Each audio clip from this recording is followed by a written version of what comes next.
Sea muy bienvenido al siguiente video tutorial. Le saluda cordialmente el ingeniero Jorge Molinas, auxiliar de la enseñanza en la Cátedra de Redes de Computadoras 2, correspondiente al quinto semestre de la carrera de Ingeniería Informática de la Facultad Politécnica, Universidad Nacional de Asunción. En la presente clase estaremos viendo lo correspondiente a protocolos de enrutamiento. Los objetivos propuestos a alcanzar en el desarrollo de esta clase virtual son analizar aspectos técnicos importantes referentes a los protocolos de enrutamiento estáticos y dinámicos, realizar el análisis de configuración del protocolo de enrutamiento estático y de OSPF, comprender la importancia de los protocolos de enrutamiento en las redes de telecomunicaciones. Los tópicos a desarrollar son 6 funciones del router: enrutamiento estático, dinámico, clasificación de los protocolos de enrutamiento dinámico, enrutamientos dinámicos tipo vector distancia y estado de enlace, y protocolo OSPF. Como primera sección de funciones del router tenemos características relevantes de una red. Como sabemos, dentro de una red hay muchos aspectos técnicos que son fundamentales a la hora de su correcto funcionamiento. Uno de ellos es la velocidad. Mediante este aspecto lo que se busca es que la red pueda tener una cierta densidad de flujo de tráfico que sea adecuada, o mejor dicho, que ésta esté preparada para soportar un determinado nivel de tráfico sin que haya una saturación de la misma. Topología nos referimos al conexionado físico y lógico que vamos a hacer dentro de nuestra red. Costo se refiere a las inversiones que podamos hacer tanto en infraestructura y software para nuestra red. Seguridad sería el aspecto correspondiente a que se usen determinados protocolos y medidas de protección dentro de nuestra red para evitar ataques y que sean aprovechadas ciertas vulnerabilidades. Lo que se refiere a disponibilidad es aquel aspecto en el cual se busca que nuestra red, tanto enlaces como servidores, estén activos el mayor tiempo posible. Escalabilidad se refiere al aspecto de que nuestra red pueda crecer en un futuro, y confiabilidad, que el transporte de los datos sea íntegro. ¿Por qué es necesario usar el enrutamiento? Bueno, primero que nada, recordando lo que hayamos visto en protocolo IPv4 y IPv6, era que las direcciones tanto IPv4 como IPv6 solamente se empleaban como una identificación para los hosts o interfaces de los enrutadores, pero estos eran no orientados a la conexión. Eso implica que no tienen un algoritmo o mecanismo para poder rastrear a su destino. Entonces, por ello es que aparece lo que se denomina algoritmo de enrutamiento.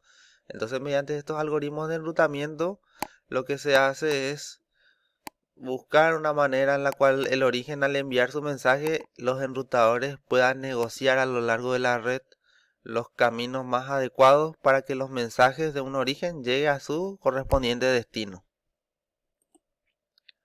¿Por qué decimos que los routers son computadoras? Los routers son computadoras de propósito específico o embebidos que tienen los siguientes componentes: una CPU, un sistema operativo y una memoria y almacenamiento. Los routers interconectan redes.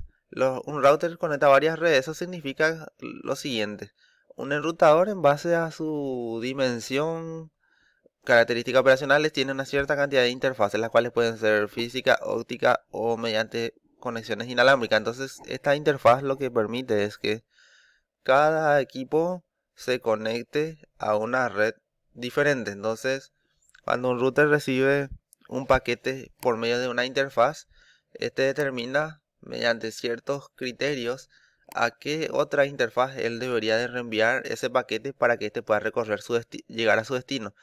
La interfaz que usa el router para reenviar el paquete puede ser el destino final, o ser solamente intermediario en el camino, o una red conectada a otro router que se usa para llegar a la red de destino. ¿Cómo se alcanza las redes mediante routers? Mediante dos modos: el manual o estático y el dinámico. De forma breve, el enrutamiento estático conviene cuando se tiene una red pequeña o mediana que no sufre muchos cambios. En cambio, el dinámico es para una red grande que es escalable y que puede sufrir cambios a lo largo del tiempo. Entonces, por fines de practicidad, para que el operador técnico de la red no tenga dificultades a la hora de hacer las configuraciones, solamente aplicando un protocolo de enrutamiento dinámico solucionaría esa problemática. ¿Qué otros factores son importantes en los enrutadores? Tales como la decisión de enrutamiento. Eso se define ya si al ser estático va a tener un cierto camino definido. Si es dinámico va a tener que elegir en base al algoritmo y tipo de protocolo que se use. También eso afecta a lo que es la elección de las mejores rutas. El equilibrio de carga, obviamente lo que son enrutamientos dinámicos van a tener un mayor procesamiento, pero ahí se tiene que analizar otra vez protocolo por protocolo. Y la tabla de enrutamiento que se construye ya sea de forma estática o dinámica en los routers. La distancia administrativa es una métrica que se usa en redes a nivel de enrutamiento para explicar qué tan confiable es un camino para que un mensaje de un origen llegue a su destino. Si un usuario, por ejemplo, tiene dos o más caminos para llegar a un destino y ese paquete tiene que elegirse para ver a cuál camino llegar, lo ideal es que el paquete vaya por el camino en el cual la distancia administrativa idealmente sea la menor. Pero hay que tener en cuenta que si dentro de una red se usa solamente un tipo de protocolo, necesariamente va a tener que tener esa distancia, pero en esta tabla comparativa lo que se ve es que, por ejemplo, cuando una red está conectada directamente a una interfaz, es lo más confiable y el protocolo de enrutamiento estático es el que tiene menor distancia administrativa. En cambio, los dinámicos ya tienen una distancia desde 5 hasta 200. Las ventajas del enrutamiento dinámico son que las rutas estáticas no se anuncian a través de la red, lo cual aumenta la seguridad. Es decir, que los equipos ya conocen el camino a la hora de ser configurados. Las rutas estáticas no consumen tanto ancho de banda, o sea, consumen un ancho de banda menor que los protocolos de routing dinámico. Eso es porque no necesitan actualizarse entre ellos. No se utiliza ni un ciclo de CPU para calcular y comunicar las rutas. La ruta que se usa en una ruta estática para enviar los datos es conocida. Como posible desventaja es que la configuración inicial y el mantenimiento son prolongados, así que si hay un pequeño ajuste o cambio en la red, ya se tiene que configurar los routers. La configuración es propensa a errores, especialmente en redes extensas. Eso es lo que habíamos dicho antes, de que si hay un problema en la red, entonces el router va a tener que volver a reconfigurarse. Se requiere la intervención del administrador para mantener la información cambiante de la ruta. No se adapta bien a redes en crecimiento. El mantenimiento se torna cada vez más complicado. Requiere un conocimiento completo de toda la red para una correcta implementación. Los tipos de rutas estáticas configurables tanto en IPv4 como IPv6 se clasifican en 4 categorías. La primera es la ruta estática estándar, la ruta estática predeterminada, la ruta estática resumida y la flotante. En el caso de la ruta estática estándar, ¿qué es lo que tenemos que tener en cuenta? Si nosotros nos enfocamos en el enrutador 2, vamos a ver que si lo configuramos de forma estática tal cual para llegar a la red 172.16.3.0 máscara 24 que está aquí, que nosotros tenemos que hacer al configurar estáticamente este router, indicarle que por medio de este camino o de esta interfaz en sí del router, él va a poder llegar a esta red. A eso es lo que se refiere la ruta estática estándar, es decir que una vez que pasa esta red de las interfaces, él va a llegar a su destino, que es esta red. A eso es lo que se refiere la ruta estática estándar, que ya tenga definido por su interfaz una red de destino a la cual va a llegar. ¿A qué se refiere la ruta estática por defecto? Se refiere a que en un caso práctico de las casas, por ejemplo, esta sería la red de nuestro domicilio, este sería nuestro rango IP, este sería nuestro router o modem de salida a la ISP y este por ejemplo sería el equipo que nos conectaría a internet del ISP. Entonces, ¿qué nosotros hacemos como usuarios? Nosotros configuramos nuestro equipo con una ruta estática por defecto para salir afuera. ¿Cómo se subentiende esto? Que nosotros podemos configurar esta ruta estática como predeterminada, que en IPv4 serían las máscaras y la dirección IP, todo en cero. Y si se hiciera en IPv6 va a ser el mismo criterio, entonces él va a tener dos puntos barra 0. Eso significa que también la dirección IPv6 sería 0. ¿Qué nos da a entender eso? Que cualquier dirección IP que nosotros queramos enviar un mensaje distinto a nuestra red, él sí o sí va a enviar los paquetes afuera de nuestra red. Eso es lo que quiere dar a entender este segundo aspecto. Para el tercer caso de ruta estática resumida, ¿qué es lo que pasa acá? Nuestro enrutador R1 tiene esta interfaz serial 000 y él puede comunicarse a esta red, que es esta interfaz entre dos enrutadores. Tenemos esta otra red, tenemos esta red acá y esta red acá. Tenemos 4 redes. Entonces, ¿qué pasa? Él escribe esas 4 redes de esta manera, pero hay un razonamiento que hace. Él, para no escribir 4 veces la ruta estática, él lo que hace es resumir. Eso significa escribir la dirección de red equivalente para las 4, que sería 172.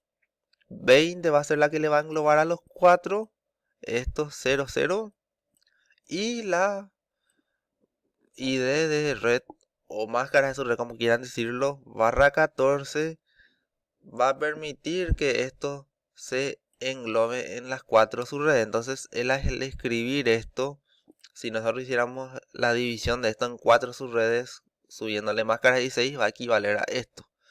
Suponiendo que sea solamente 3 casos así, se puede también aplicar esto si es que esta red no está en uso. Pero si esta red está en uso, se podría resumir esta parte de acá y después escribir esta ruta aparte. Eso sería la ruta estática resumida, que se escriba de una manera más simplificada todo el camino que va a recorrer, ya que hay una interrelación entre las IPs por estar de forma consecutiva. La ruta estática flotante implica que haya 2 caminos configurables para llegar a un destino. Entonces, ¿cuál es el aspecto a tener en cuenta acá? El aspecto a tener en cuenta acá puede ser que el camino principal tenga una ruta con mayor velocidad en una interfaz y en la otra tenga una velocidad menor. Entonces, si la ruta principal llega a tener un problema y cae, entonces vamos a tener una ruta de respaldo. Pero si llega a tener las mismas características, también se puede configurar para que pueda usarse los 2 caminos. Eso ya depende del diseño, pero la idea es que haya 2 opciones de caminos o más para llegar a un destino y que no nos quedemos sin conexión, suponiendo que el equipo de nuestro primer camino caiga. Eso es lo que quiere dar a entender esto. El enrutamiento dinámico arranca desde el año 1969 en lo que es la compañía ARPANET.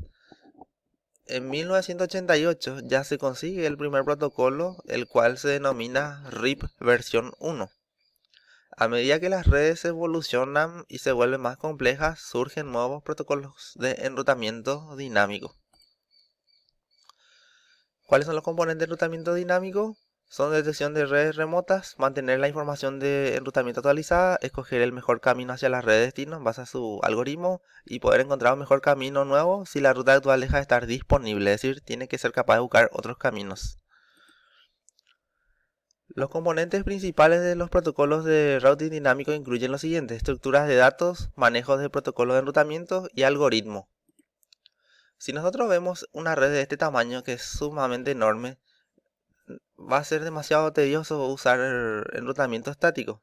Es factible hacerlo, pero va a ser demasiado complejo. Entonces lo ideal es usar enrutamiento dinámico en este caso, como vemos en esta topología de red de la pantalla.